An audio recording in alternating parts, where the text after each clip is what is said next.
Perfecto. Buenos días o buenas tardes, según en qué lugar estén. Tengo el agrado de realizar una nueva entrevista con el doctor Rafael Cúnzulo, que él nos va, bueno, a comentar acerca de sus inicios en la filosofía, sus proyectos. Te escuchamos, Rafael, en lo que quieras compartirnos. Bueno, muchas gracias, Susana, por esta invitación. Para mí, la filosofía tuvo, digamos, sus inicios y sus primeras inquietudes en la secundaria, donde tuve la oportunidad de aprender las dos lenguas clásicas, llamémosle así, occidentales, que son el latín y el griego, y como era avanzado en esas lenguas, eh, la docente, especialmente la de los últimos años, las docentes de los últimos años, me daban textos de los padres de la iglesia para traducir, y bueno, y pude traducir eh, algunos textos filosóficos y algunos textos más, hoy diríamos, apologéticos, usar la razón para defender la fe.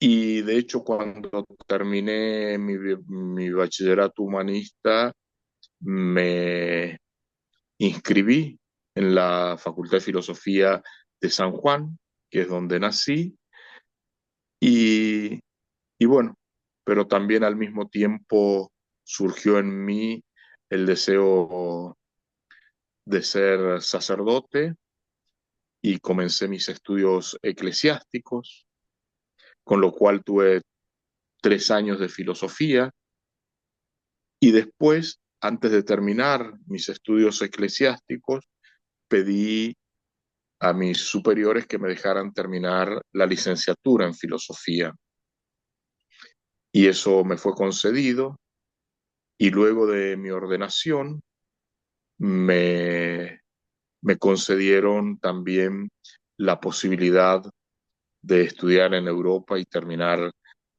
cursar y terminar el doctorado en filosofía. Esos fueron mis inicios en la filosofía. Y mi inquietud filosófica fundamental ha estado siempre vinculada, yo diría, a la antropología. Ujú. Eh, y desde esos primeros años de mi doctorado me dediqué especialmente a dos temas de la filosofía: la libertad humana y la comprensión humana. Ujú.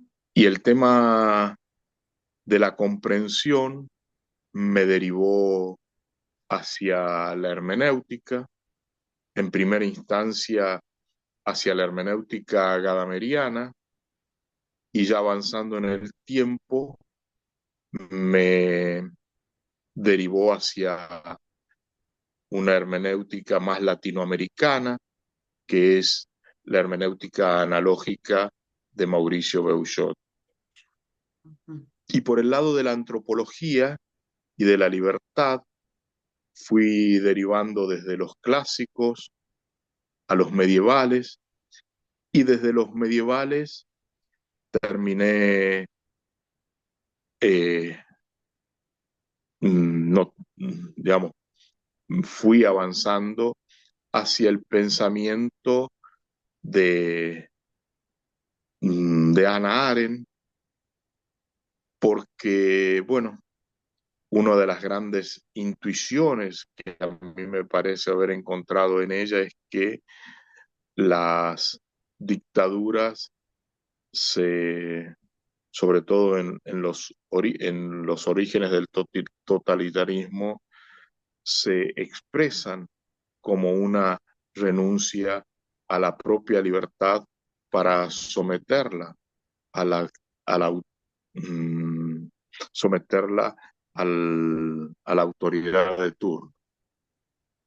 Y bueno, eso también derivó en muchas reflexiones sobre el tema de las democracias y su desarrollo contemporáneo. Sí, hay toda una relación entre Mm. libertad y comprensión, y encima, bueno, con esta autora y autores que has nombrado.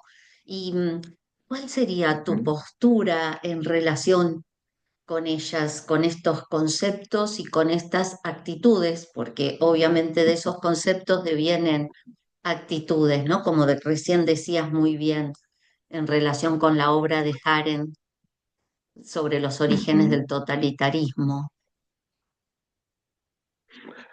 Sí, sí, hay. Yo diría que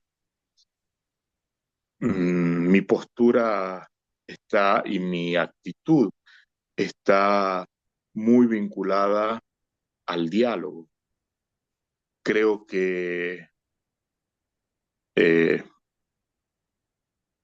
un elemento fundamental para intentar comprender al otro es una especie de fe básica en que el otro también puede tener razón, como dice Gadamer. Y eso me permite abrir mi, mi mente a lo que el otro puede estar pensando.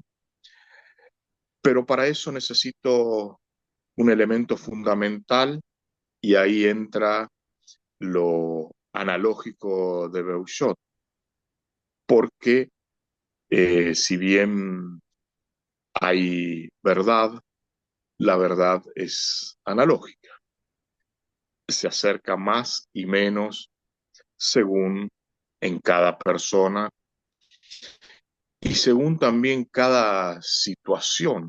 Entonces, no son dos autores desvinculados, sino al menos para mí, son dos autores que existencialmente los he vivido vinculados por esto. Sin analogía no hay comprensión y sin diálogo no hay posibilidad de comprender la analogía del otro. Sobre todo cuando hablamos de diálogo intercultural. Hay Sí, muchas cosas que culturalmente uno las comprende si verdaderamente eh, ha comprendido lo que la expresión significa. A mí me ha sido también muy útil en la vida el poder conocer no solo las lenguas clásicas, sino conocer el multifacético español que tenemos, con derivaciones tal vez de pueblos originarios. sí, Y eso ayuda mucho a la comprensión porque nos dan otros parámetros en la analogía. Y la actitud de no ceder la voluntad a la autoridad sí, no atenta, yo diría, uno podría decir la obediencia sería una especie de obediencia ciega y sin mm, embargo en la misma vida religiosa la obediencia no tiene esas características, exacto. sino que eh, tiene otras características que es la de la de la obediencia que viene de justamente del auscultar, como dirían, de Sí, poner el oído, del sí, término latino, ab audire, es decir, poner el oído con atención en aquello que se quiere y no en la formulación de las palabras estrictas porque a veces uno, si no comprende el sentido, no puede eh, realizar las cosas que se le piden.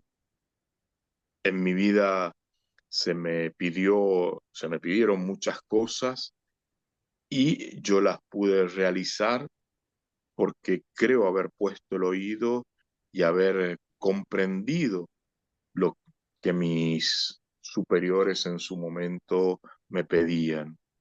Cuando me pidieron trabajar en la televisión, primero me capacité, no empecé a trabajar inmediatamente, me capacité teóricamente y después me capacité prácticamente. Luego me pidieron que generara una carrera de filosofía en Tucumán y la pude generar.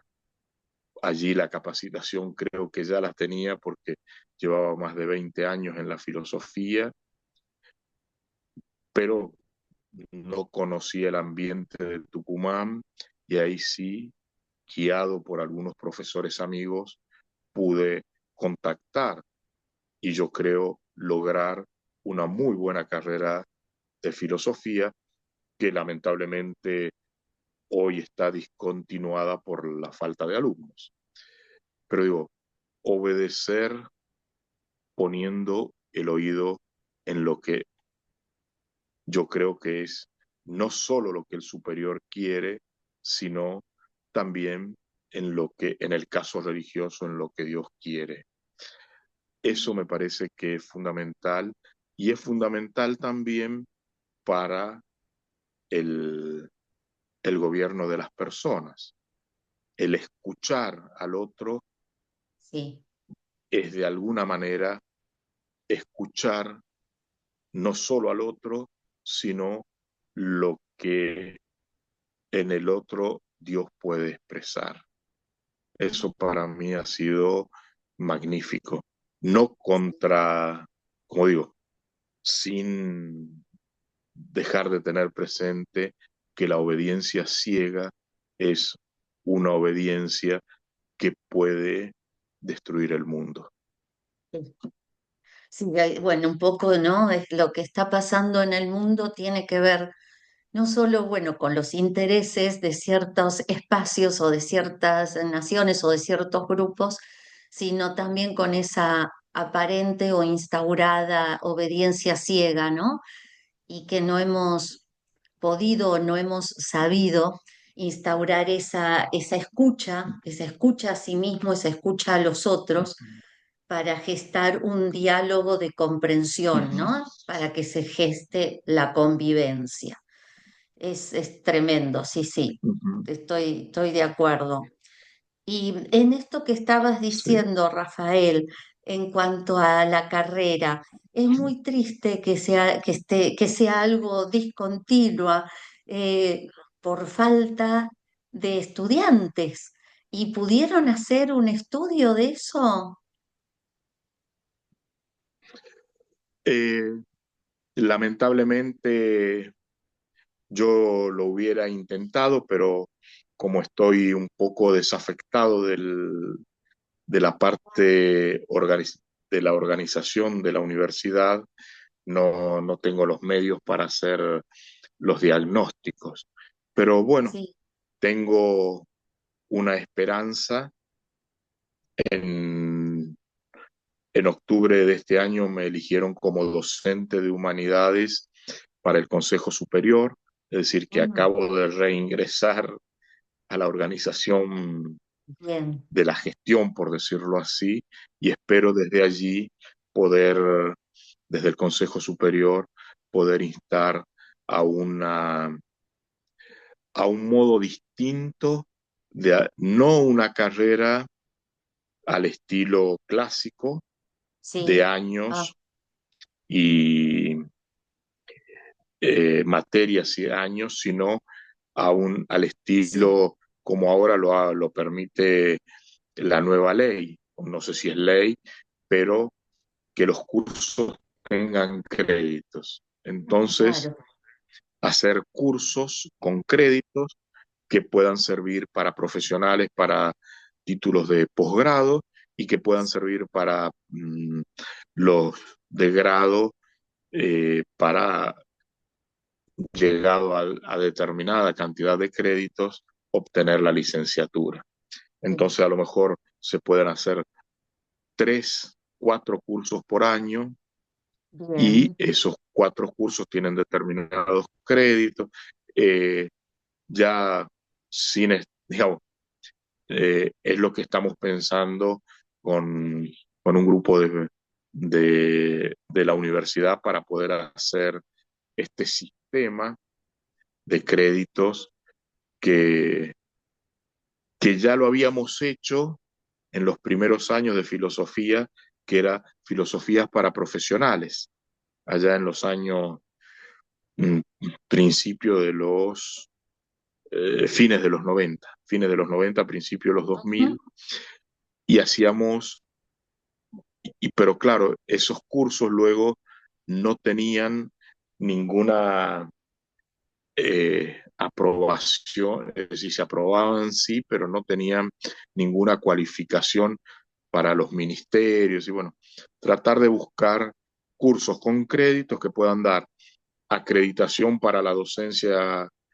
en el Sistema Nacional de la Docencia o créditos para los posgrados o crédito para el grado en otras universidades.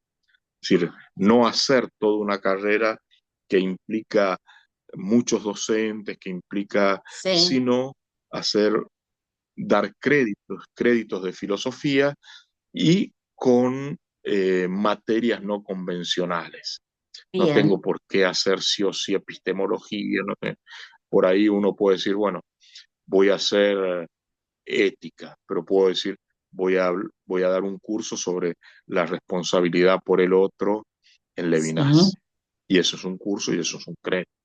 Es claro, decir, en ese sentido, poder, poder ser más amplios en, pero como digo, es simplemente cosas que estamos pensando para el futuro y lo del pasado, yo tengo mi evaluación, pero no, no me parece, como no la he confrontado, no la claro, no, no quisiera corresponde, exponer sí, tampoco, no, no, no, no pero es corresponde interesante exponerla. el, el proyecto así por seminarios y que den Ujú. créditos, eso me parece sumamente interesante, un buen cambio, y es un poco lo que se hace, ¿no? En otros espacios, en otras latitudes, con Sí, respecto a los másters antes de obtener el doctorado. Entonces, son, por ejemplo, bueno, en el Pacto de Bolonia para las universidades, viste que son 3 años como si fuera un ciclo básico eh, sí, general y después son seminarios específicos. Cosa que está bien si siempre que uno puede cursar todos aquellos seminarios que le interesen, así que sí, está sí. muy bien porque hace a una especialización, ¿no? Ujú. Bueno, la idea es de mi experiencia cuando estuve en Europa, donde, sobre todo en Alemania, porque en Italia todavía tenían muy el sistema de cursos y años. En Alemania era, uno programaba su propio recorrido los 3 primeros años y al tercer año estaba el examen, el rigurosum, Sí, es decir, que los contenidos, llamémosle así, básicos, había que saberlos, y después venían, sí, los seminarios de maestría, de doctorado, de especialización, pero uno hacía los cursos que le interesaba. Eso era para mí muy valioso porque uno toda la vida ha hecho esta especie de facultad y universidad enciclopedista que tenés que saber un poco de todo y un poco de nada y sí, que después cuando te tenés que especializar, después de 5 años de universidad que hiciste la licenciatura, ahí empieza el trabajo serio. En cambio, en tal Europa, cual. el trabajo en serio de lo que te interesa es al primero, segundo, tercer año de universidad, ya estás, digamos, no empezás traumatología después de los 8 años de medicina. Empezaste Claro, traumatología en el cuarto, tercer año de medicina. claro. Sí, sí, tal cual. Sí, ahora Después también sí hay lo un que, examen que te exigen la clínica completa, que lo claro, tenés que estudiar exacto. por tu cuenta, pero no es que tenés que seguir, Sí, lo que a mí me preocupa un no te poco de encontrás ese, con los huesos al octavo año, exacto, eso es peligroso, bastante, o con los ojos si querés hacer oftalmología. ¿Cómo? tal cual.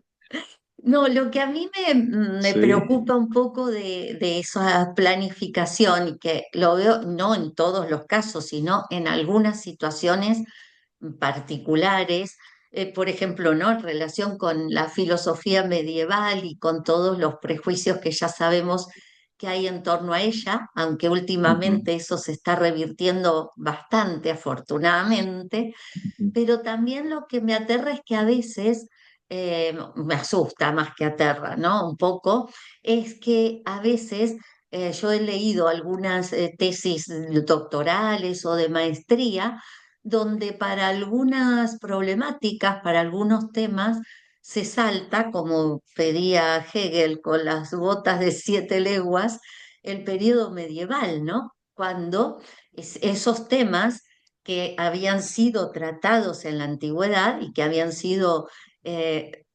revisados, revisitados en la Edad Media, aportan cosas muy interesantes y no se los tiene en cuenta, ¿no? Y de pronto se ujú. toma como autores importantes, a algún moderno o contemporáneo, saltando que eso fue trabajado en el periodo que yo siempre digo mal llamado Edad Media.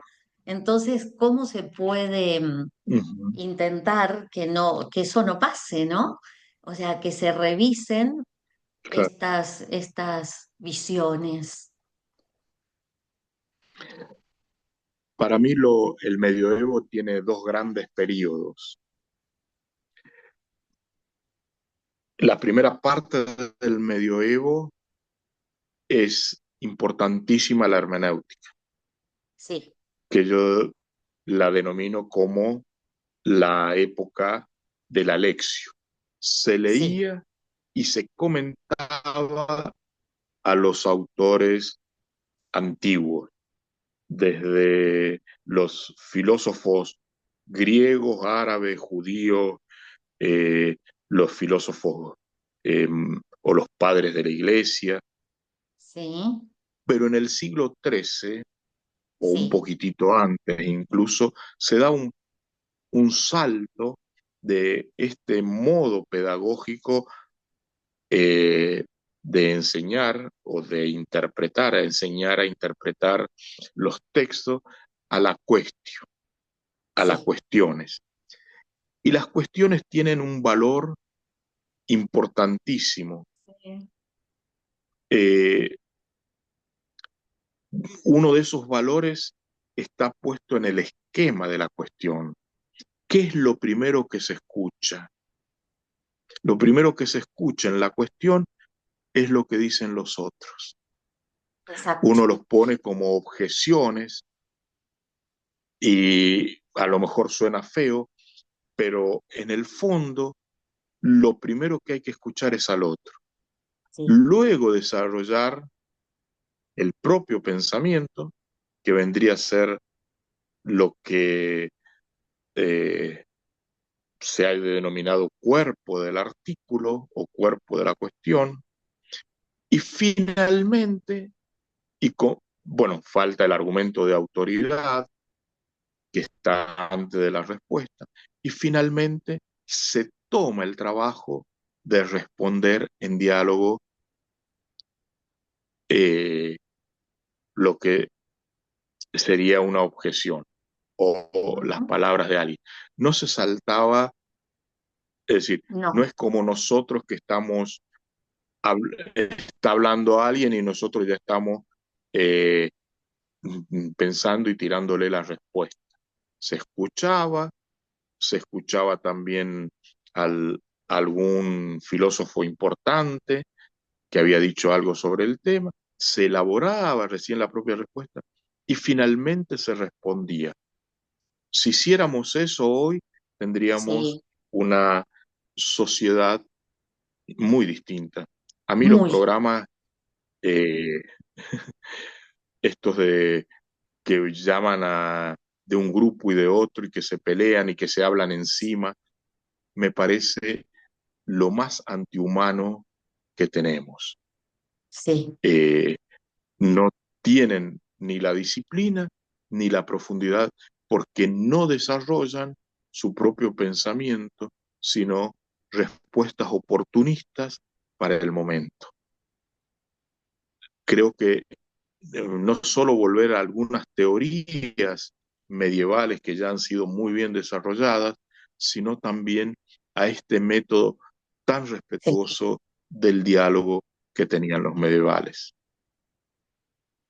Sí, vos sabés, Rafael, que en varias entrevistas anteriores, no en todas, pero también surgió este tema, y entonces yo comentaba que la escolástica ha sido muy criticada, pero hay algo que tiene que ver con esto que acabas de decir, porque está ahí, que hemos perdido en detrimento de ese diálogos y esa filía, como la llamaban los griegos, que es lo que acabas de señalar, la lectio, la quaestio Sí, y la disputatio. ¿Y qué otra sería la situación, el pensamiento y los resultados, ¿no? Filosóficos si volviéramos a ella, al método escolástico en ese sentido? sí, sí. Las cuestiones seguramente serán distintas, muchas de ellas, pero eh, digamos, el progreso que se tuvo en el medioevo, no se lo ha, así como podemos decir que el progreso tecnológico en este cuarto de siglo que tenemos ha sido inmenso, el progreso en el pensamiento que hubo en la escolástica, podríamos decir que es similar al progreso tecnológico de esta época y que no lo ha vuelto, no, nunca más lo hemos vuelto a tener ese progreso. No ha sido una, como dicen, una edad oscura, dogmática, sino que ha sido una edad luminosa. Y Totalmente. si hacemos un pequeño salto a la teología, ningún escrito teológico cita la autoridad de ningún magisterio. Lo que sí se cita son a los santos padres, pero uno Mm, citaba a San Juan Damasceno, otro citaba a otro padre, es decir, no era que Roma ha dicho A, B o C. Es decir, yo creo que es más dogmático el pensamiento hoy sí, que en el siglo XII, XI, XII y XIII. La libertad que tenían las escuelas franciscanas, dominicas, las escuelas de los victorinos, las escuelas monacales, era inmensa, inmensa frente a las probables restricciones que hemos vivido, yo diría, en los últimos 50 años. estoy totalmente de acuerdo. Y bueno, O las yo también me condenaciones, dedico no, a eso, ¿no? no condenaciones eclesiales, sino nos condenamos mutuamente en las discusiones. Ah, sí, sí, a mí me interesó siempre mucho, bueno, por eso el estudio que hice, ¿no? Del siglo XI, mostrando que había otra forma de ver la cuestión y la defensa de la duda, que yo la encontré, bueno, en Otló, ¿no es cierto? Pero es eso, la luminosidad de este periodo, los discursos diferentes dentro del periodo que después se han, lamentablemente, en algunos casos y algunas personas y algunos estudiosos han dogmatizado, pero otros no. Ujú. Querido Rafael, Claro. se nos va acabando el tiempo, pero desde el grupo GIM Filosofía de la Universidad de Mar del Plata queremos agradecerte muchísimo este tiempo y que nos has brindado y lo que nos has dicho lo que coincido absolutamente, porque lo que pretendía fue que nos conociéramos un poco más desde un diálogo diferente, desde un decir diferente. Y entonces estos minutos que quedan, te quiero pedir si hay algo que quieras comentar, que no hayas dicho, o que ahora pienses que tendría que hacer hincapié en tal cosa, te escuchamos. Una de las últimas cosas que podría decir es que eh, la reflexión antropológica me ha llevado a, a diferenciar la comprensión humana de la inteligencia artificial. Hace muy poco, con un grupo de investigadores de la Universidad Nacional de Cuyo en Mendoza, estuvimos trabajando los desafíos justamente antropológicos, éticos y teológicos que nos presenta la inteligencia artificial. Y creo que es significativo que la inteligencia humana pueda comprender de un modo distinto a cómo comprende, si es que comprende, la inteligencia artificial. Nosotros no solo eh, cualificamos datos, sino que podemos, además de tener menos datos, lógicamente, que un sistema de computación o un sistema informático complejo, además de tener menos datos, nosotros tenemos la capacidad de vincular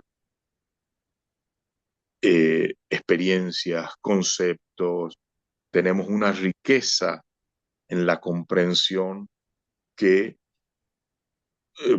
si es que algún día lo alcanza, la inteligencia artificial va a ser, aún así, va a ser diferente. Por eso lo más profundo es eh, ser eh, verdaderamente humanos. Como decía el filósofo, lo, todo lo que comprende lo humano me comprende. Y esto de ver que nuestra inteligencia y nuestras voluntades y nuestras capacidades son diferentes de la automatización de la informática, también me parece que es un desafío que tenemos que ver, que tenemos que estudiar, que tenemos que analizar y, como decía, respetar y escuchar para poner un nombre a los ingenieros de las grandes bases de datos, pero también escuchar a aquellos que han reflexionado sobre el conocimiento y la libertad humana.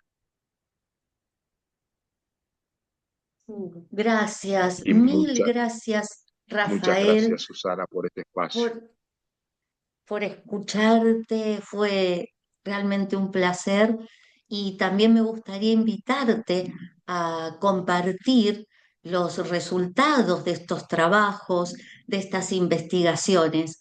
Tenés nuestro espacio abierto eh, para cuando quieras, cuando lo desees y podemos reiniciar este diálogo sobre estas cuestiones que están trabajando en Cuyo, que no sabía que estaban con eso. Realmente muy, muy interesante. Así que invitados, invitado e invitados están a nuestro grupo GIEM Filosofía para hablar de este tema concreto. Bueno, con gusto, con gusto. Eh, es un Bueno, grupo, como dicen ahora, outsider de la universidad, porque son casi todas jubiladas y próximos a jubilarse, algunos varones, pero con la inquietud de seguir investigando. sí. Por eso es que no se conoce mucho, no, no tienen medios institucionales de difusión. Sí, por eso yo intenté hacer este Pero espacio cuando de salga la difusión. revista, Sí.